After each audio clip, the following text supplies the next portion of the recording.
আজকে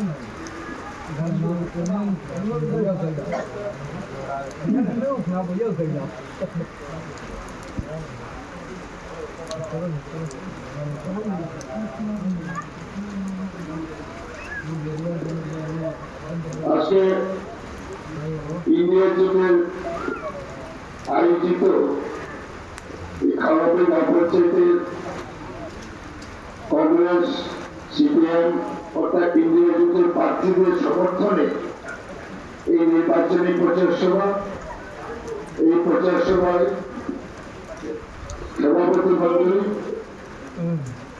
উপস্থিত আছেন আমাদের জেলা কংগ্রেস সভাপতি মোহাম্মদ বদরুজ্জামান, সিপিএম দলের মহকুমা সম্পাদক গোস্বামী বাবু সহ মঞ্চে যারা বসে আছেন সবাইকে আমার নমস্কার। আমার বা থেকে মায়েরা বোনেরা যারা আছেন আপনাদের নমস্কার। দূরে যে সকল যুবকরা আছেন তাদেরকেও আমার নমস্কার। অনেকক্ষণ আপনারা নির্বাচনী বক্তব্য শুনেছেন। আমি সামান্য কথা বলবো যে এখানে মিনিস্টার একজন এসেছিলেন কিছুদিন আগে, এখানে মিটিং করেছে, আরো মন্ত্রীও আসতে পারে। তারা বিজেপি, তারা নিজেদের স্বচ্ছ হিন্দু মনে করে, তারা আমরাই স্বচ্ছ হিন্দু বিজেপি, অন্যরা কেউ না। মন্ত্রী আসলে মায়েরা বোনেরা, এখানে হিন্দু মেয়েরা তো আছেন, ঠিক না? আপনার তো বেশি হিন্দু মেয়েরাও আছেন। মিনিস্টার আসলে বলবেন, একটা কথা জিজ্ঞেস করবেন, বিধায়ক বিরোধী সেনা বলে গেছেন বলে। হিন্দু শাস্ত্রে কি বলে? মা বাবা মারা গেলে শুদ্ধ করা হইত, দাড়ি চুল নখ ইত্যাদি কেটে মা বাবা মারা গেলে শুদ্ধ করতে হয় এবং সাধু শান্তি ইত্যাদি করতে।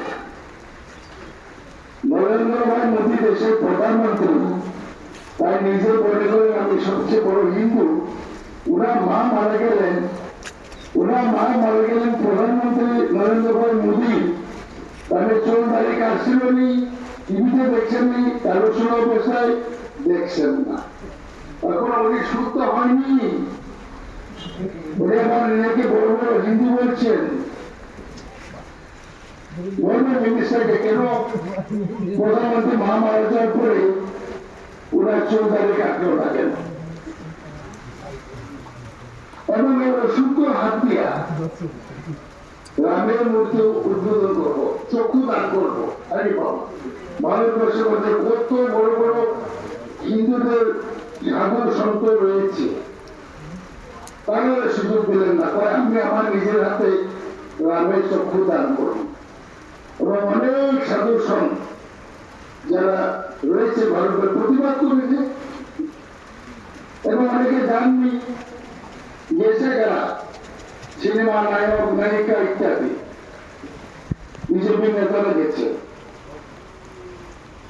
এবং ওনার হাতে রামের চক্ষু দান করলেন। সারা দেশে হিন্দুরা অবাক হয়ে গেছে, সর্বনাশ, যে লোকটা কোনো শুদ্ধ সেরা মা মারা যাওয়ার পরে তার হাতে রামের চক্ষু দান। যার ফলে কি হয়েছে, রামও তারা বিরুদ্ধে গেছে। যদি সত্যি রাম থেকে থাকে, রামও বিজেপির বিরুদ্ধে গেছে। অযোধ্যাতে এই গেল নির্বাচনে বিজেপি জিতছে না, অযোধ্যাতে বিজেপি জিতছে না। এরপরে বৌদ্ধধর্ম এখনো কইছে, এখন কোন স্লোগানে জয় শ্রীরাম করে না, ভারত মাতা কি জয়। আমিও সেদিনের ভগবান নগরে দৌড় করছি, ওই দিনপুর উদয়পুরটা নাম দিয়েছি, তাই একটা মিটিং করে এখানে জয় শ্রীরাম আর করে না। মন্ত্রী আসলে বলে জিগাইবেন প্রধানমন্ত্রী তার কোন শুদ্ধ হিসেবে এটা একটা প্রসঙ্গ। এবং বিজেপি ভারতে প্রতিষ্ঠা করেছে একমাত্র ইসলামকে খতম করার জন্য। ইসলামকে খতম করার জন্য বিজেপি বিশেষ ভারতবর্ষে প্রতিষ্ঠা হয়েছে। আর কিছু কিছু এইদিকে যারা মানুষ, যারা সংখ্যালঘু মানুষ, মুসলিম বিজেপির টিকেটে দাঁড়ায়, তারা দাঁড়াতে পারে, নিজের পেটে নিজের চাকু মারতেছে। আমার বিশ্বাস হয়েছে, ঘুরে ঘুরে দেখেছি পুরা ব্লক মানুষ, বিশেষ করে সংখ্যালঘু মানুষ তো বিজেপিকে ভোট দেবে। জামাই দাঁড়াইছে বিজেপির চিহ্নে, বউ কিন্তু দিতে হয়। নামাজ পড়ে গিয়া দেখবেন ইন্ডিয়া যুদ্ধ অনেক ঘটনা হোক লড়ে দাঁড়িয়েছে। কিছু কিছু জায়গায় আবার হুমকি টমকেও দিচ্ছে এবং আমাদের উপর ঠিকভাবে প্রতিরোধ করছে। আমি দীর্ঘ বলবো না, এইটুকু বলতে চাই, আমার পূর্ববর্তী বক্তারা বলেছে 20টা পঞ্চায়েত আছে আমাদের এই ব্লকে। 5 বছর আগে নির্বাচনে আমরা 10টা পঞ্চায়েত দখল করেছি। এবার ইন্ডিয়া জুড়ে হয়েছে, কংগ্রেস সিপিএম হাত মিলিয়েছে। এই যে বিশ্বরূপ বাবু বলছেন 20টায় জিতবে এবং 20-0 হবে বিজেপি, দেখবেন। আরেকটি কথা, এখন নিঃশক্তি কুযুক্তি বলে যে হ্যাঁ আপনারা ভোট দিবেন, ওরা সময় আমরা নেব কি হিম্মত আসেনি। আমি তো বলে দিয়েছি মন্ত্রণালয় পাহাড়ে যদি ভোট গণনা কেন্দ্র করে আমাদের কোনো আসে যায় না, আমরা যাব। আমি নিজে ঘুরে ঘুরে আমরা শিবির করার জন্য ঠিক করেছি, 2000 যুবক বসতে পারে এরকম ব্যবস্থা করতেছি, খাওয়া দাওয়া ইত্যাদিও থাকবে। যাইবার সময় কিন্তু ঝান্ডা নিয়ে যাবেন, ঝান্ডা নিচে কিনা থাকে ডান্ডা, শক্ত ডান্ডা নিয়ে যেতেন, ঠিক আছে নি যুবকরা? খাওয়ানোর কোনো অসুবিধা তো নাই। আরেকটা ব্যাপারে জানা দরকার, এবারে নির্বাচনের ভোট গণনায় 28টা টেবিল থাকবে, 28টা টেবিল এক যুগে গণা হইব, অর্থাৎ 14টা গাঁও সভা এক যুগে গণা হইব।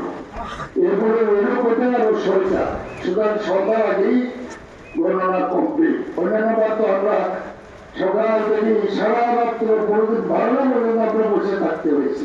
আমরা দাবি করেছি ইলেকশন কমিশনকে, তারা রাজি হয়েছে যে 28টা টেবিল গণনা হবে। এবং আজকে বেরোন আসছে পুলিশ পড়ায়, আমাদের লোকজন ওইখানে বসে আছে এগুলো নিশ্চিত করে দেখার জন্য। কিন্তু আমি বাক্স পাহারার জন্য যারা প্রার্থী হয়েছে তাদের আমরা সিলেক্ট করেছি, তারা বাক্স পাহারা দেবে 5টা দিন, ঠিক আছে? কোনো চিন্তা করবেন না। এবং এখানে মানুষ যারা কিসের বর্গ রয়েছে, এখানে সেদিন মন্ত্রী বলেছেন, মন্ত্রী বলে না, এটা মন্ত্রী এগারো কন্ডাক্টারের ওই পার্সেন্টেজ খাওয়াই না মন্ত্রী, মন্ত্রী না, একদম চাকরি দিতে পারবে না। বলছে বিরোধী সেনাকে মেনে বলে করে লাভ দিয়ে চাকরি দিতে পারতো না। আমি বিরোধী সেনা তো 5 বছরে 1000 চাকরি দিচ্ছি, চণ্ডীগড় আমি 400 মতো চাকরি দিচ্ছি। আমার কেন্দ্র তো অনেক অগণিত, তারা একটা চাকরি দিতে পারবে, এখনো দিতে পারেনি। এবং একটা পরিশেষে বলি, বুদ্ধ জমানো বলেছে দিল্লির সরকার 5 বছর টিকতো নাই, আবার ইলেকশন হইব।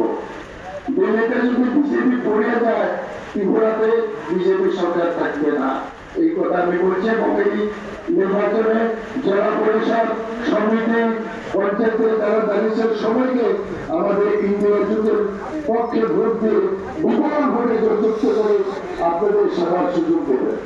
পরিষদে একটা কথা বলবো, বৈদ্যমান সাহেবও আছেন, বামপন্থী নেতাও আছেন। এই কেন্দ্রে আমি নির্বাচিত বিধায়ক। এবার পঞ্চায়েত গঠনের পরে আমরা কন্ট্রোল করবো, পঞ্চায়েতকে আমরা কন্ট্রোল করবো। আমি এমএলএ থাকবো, পঞ্চায়েত কর্মীর মিটিং আমি থাকবো এবং পঞ্চায়েত গঠনের পরে সারা গ্রামের মানুষকে এখানে নিয়ে নিমন্ত্রণ করে গ্রামে কি উন্নয়ন করতে হবে তালিকা তৈরি করবো। 5 বছরে আমরা কি 5 বছর কি করবো আমরা তালিকাভুক্ত করে পঞ্চায়েতের হাতে আমরা তুলে দেবো, এই কাজ করতে। প্রতি 6 মাসে সাধারণ মানুষকে নিয়ে আমরা মিটিং করবো। এই আমি প্রতিশ্রুতি দিচ্ছি। সবাইকে আমার নমস্কার। জয় মা।